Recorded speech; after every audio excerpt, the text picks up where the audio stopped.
isn't that what Magnus is really good at, is taking people away from, like, making suboptimal moves to take them away from the known openings? Or is that unfair to say? Yeah, he gets part of his really dominant reputation, I think, from not letting people get into ultra theoretical positions.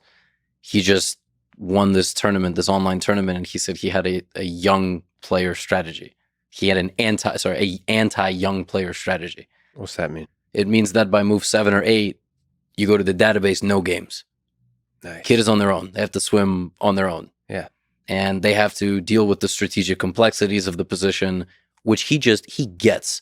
And he might get from just an enormous database within his brain of historical games that have similar structures, or just sheer genius. Like we won't know. Yeah. It's a mix of the two, for sure. The younger you are, you can't remember a game played in 1951 in some bar in the Soviet Union, but he does, because he read a book once or a magazine once. And he just remembers. He remembers the structure, which it's not fair. Yeah. It's crazy, right? What do you think makes him, if we can sort of linger on it, what do you think makes him so good? I think it's the memory, and I think he just seems to get the game better than anybody else. That's the best way I can describe it. In sports, you have reaction time, you have strength, but also as he's now evolving, it's stamina. So there have been games that if you put 2 other 27, 50 rated players or world top 10 players, they would have drawn the game. The game would have ended. Nobody would have won it. You put Magnus as one of the aggressors in that game, suddenly the chance of victory doubles from 5% to 10%. Yeah, weird. What's that about? Because what is it, game 6 against Nepo? Like, right. Isn't Stockfish say that it's supposed to be a draw? So 0.00 does mean a draw sometimes, but other times it means, and it's the joke I always make, it means that Stockfish is out for a smoke break. It can't. Can you explain the joke, and can you Yes. explain 0.00? Yes. So Stockfish will show an evaluation which determines whether the position is equal, slightly better for one side, slightly better for the other side, or completely winning. You can 0.0, 0.2, minus 0.2. That's all within a balance. You can say, okay, black has a little sprinkle of activity, something. White has that. But if it's 0.00, it could be literally a dead draw, meaning theoretically just impossible to win. But oftentimes what that means is, the smoke break joke is, Stockfish doesn't know. There is so much complexity within the position, the combinations of different moves that are acceptable and okay, it cannot evaluate correctly. Wow. So even the end games are tough for Stockfish. Which is why Magnus won that game, because there was practical value remaining. It wasn't a dead draw. He continued to ask questions over the course of 6 or 7 hours. He would sacrifice a pawn. He would sacrifice another pawn to damage the structure. Valuation stayed the same because a machine could stop him, but not Jan. And that was one of my favorite. That game ruined my whole day, by the way. It destroyed because I made so many plans that day. It completely ruined my day, but it was a very worthy recap. You were just all in. You watched that whole game? I watched the whole game, and the World Championship was a crazy time because I wanted to be first with the recap video, but I also wanted to be best with the recap video. So I spent all the hours of the games watching all the live broadcasts and getting all the information, all the variations, and trying to put that into the recap. It was a lot of fun. It was a huge adrenaline dump when it was all over. So just for people who don't know, that's the most recent World Championship. So you had that was a draw after draw after draw after draw. Yeah. And it was kind of boring in that way. Or maybe are draws, is there like non-boring parts within the draw to you when you were like just studying it carefully? For me, yes. For the average viewer, no. That's the truth. Especially when the game itself is not that exciting. When Magnus plays a strange move on move 9 or 10 that hasn't ever been played, and then Jan has to try to exploit it, and he fails, and no attack builds up, and they shuffle their pieces for 3 hours. My favorite thing is when the commentator's like, I don't know why he did that. I wonder why he did that. Like, when the commentators are confused, that's my, as a person who's just a spectator, just like, That's interesting because then the most interesting part is about listening to the commentators who I guess themselves might be grandmasters. Yeah. They are trying to, I guess, just like Nepo, just like Magnus, try to figure out what's the idea here. What are you thinking? Yeah. That's cool. That's an interesting part of the game. But other than that, it seemed, yeah, I was sure this is just gonna keep being a draw, especially in that situation. Mhm. So it seems almost remarkable that Magnus was able to pull out a win in Game 6, and after that, at least Magnus said that ends it because now Nepo's gonna have to take more risks, and that opens it up to pure chess, and then it's who was it? Steve Prefontaine said like whenever the race is down to like pure guts, then that's when I win it. There was also a conversation about Jan's first half, second half in any tournament. In the first half, he's just brilliant, on fire. You could even say he was outplaying Magnus. But the entire conversation before the match was Jan slows down. And at the first sign of a loss or a setback, the match might fall apart. And that was the worst way to lose. There was literally no worse way. And it just got worse from there and there. I mean, it was one move mistakes. But he's back. Jan has won the candidates again. He's going to play for the World Championship. So who you got? Who you got? What is this slang terminology? Can we like somehow edit that into a more sophisticated with a British accent type of phraseology? Okay, who do you think will win that match? I think it's 55-45, but I don't know Forward. who. I don't know. So it's close. It's very close. Okay. You can make both cases. You could say you could say Jan has been here before. You can say to the World Championship stage, he knows what it's like to have a training camp, and so on and so forth. His playing style is very. But you can also say Ding Liren is one of the most stable, unemotional chess players, and Ding oftentimes goes from down to up. So in the candidates, he lost to Jan in the very first game. 14-round tournament, he got demolished in the first game. I'm sure he was suffering from jet lag, the flight. He came to Spain like 2 days before the games began, which was crazy to me. And he got second place by the end. His chances of finishing in the top 2 were like 2%. After that first round game, people wrote him off completely. So he doesn't go from top down. He goes the opposite way. And if he loses, he might come back.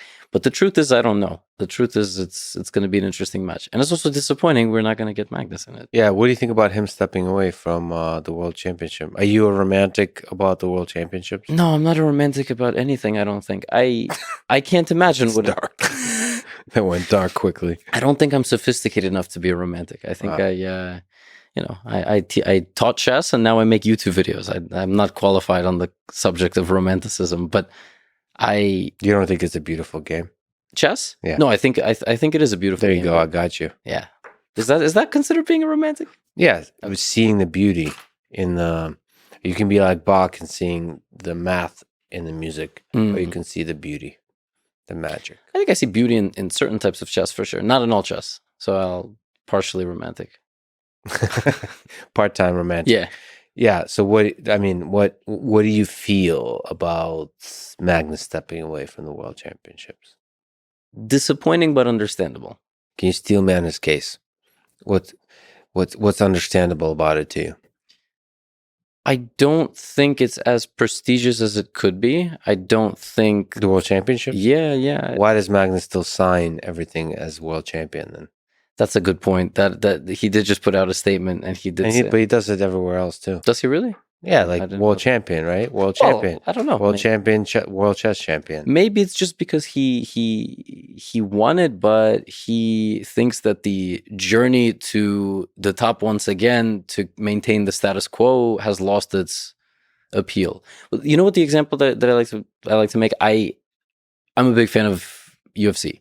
Mm-hmm. So we've never really seen, with the exception of Georges St. Pierre, walking and Khabib, but Khabib was kind of a different story, walking away from a belt at the absolute zenith of their career. But also in the UFC, champions are extremely well taken care of. I mean, champions have some of the best lives. Of course, you can argue not all champions. You can say some of the lower weight divisions, yes. But what I'm saying is a lot of them get all the sponsors. They get massive, massive paydays. They're international celebrities. I don't think chess has that. In fact, the World Championship of Chess prize fund has not changed much in like 40 years.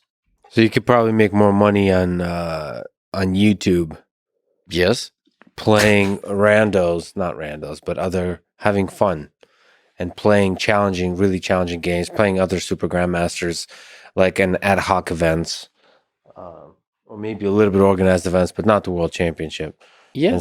And still have a lot of fun, make a lot of money, get everybody excited, all that kind of stuff. Yeah. So for Magnus specifically, and we're using him because he's the world champion. If he wins every tournament that he plays in over the course of a year, which is really not even that crazy of an estimate, because that's really how it seems sometimes. Yeah. I don't know how much money that is. I haven't tallied, but if he dedicated an entire year to being managed on social media and doing various things and growing all his brands and getting sponsor deals, I think he would make 5 times more than being the world champion, which is crazy. Yeah, but money isn't everything. I know that's totally Some fair. people dedicate their whole life to winning the Olympics. The Olympics is an interesting one too, because like I didn't even watch the Olympics as carefully as I usually do This year. Me neither. It's really strange. I'm not sure why that is. And during COVID, I'm not sure. That was weird. I don't know if it's losing its magic. Part of it is also the people that own the Olympics and the way they distribute it. They make it a little bit more difficult to watch. Like it should, in my opinion, it should all be just available on YouTube and easily accessible. It's like the difference between like SpaceX and some other like even NASA. Just SpaceX is better at streaming their launches and commentating them. And they've made NASA better as well. But just like the ability, it sounds ridiculous, but making it more frictionless for people to watch, get excited, to share, all that kind of stuff. Yeah, like I'm not exactly sure where the magic like balance is between the classy traditional world championships and the kind of dramatic, exciting streamer world. And it feels like for the world championships to be relevant, they have to find that balance. Yeah. Well, this recent one it's pretty good commentating. Yeah. No, I'm not even necessarily talking about myself. There was a lot of. No, that was the worst part for me. No, there was. Well, you did amazing. Yeah, I appreciate that. It was a lot of. It was a big arms race, so every major chess platform tried to get one super grandmaster. Vishwanathan Anand, Fabiano Caruana, you name it, they were basically involved. And to go back to that point, the big question is money. And if Magnus is not motivated by money, if the prize fund for the next world championship was $10 million, would he play it? If he says no, then it must be something else. It must just be a matter of something's not worth it. It's not worth it. You got to take him at his word. And his word is like, there's too much stress to the low sample play. Yeah. Like I want to play many more times. Yeah. He wants to play more. He wants to make games. it more interesting. Yeah, exactly. Yeah. More shorter games. Like where you can increase the possibility of pure chess. Whatever the heck that means. Yeah, but we can't go back to the first Karpov-Kasparov match, which they had to stop due to health concerns. I mean, the guy went down 5-0 and it was first to 6 wins. And draws didn't count. So draws didn't amass to the total score. There was no best of system. So what happened there?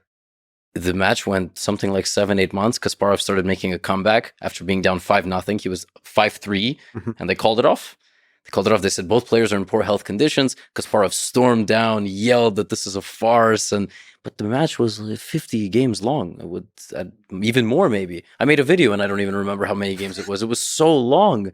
Can you imagine? Bobby Fischer wanted something almost as extreme. Draws don't count. It's first one to 10 wins. And if it's 9-9, the world champion retains his title. So you have to beat the world champion 10-8.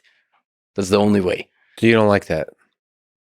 Well, it's just grueling? I don't know. Maybe I like it for the YouTube recaps, but do I like it for the players? Do I like it for general public? No. Torture. Yeah, it's 3-4 hours, right? You imagine your favorite tennis match was 6 months long. What are we doing? Yeah, there's still magic to the World Championship. I wish they could make it some interesting. They make it work somehow. But Yeah. I think Magnus is really challenging FIDE and everybody else to step up and try to figure that out, which is great ultimately.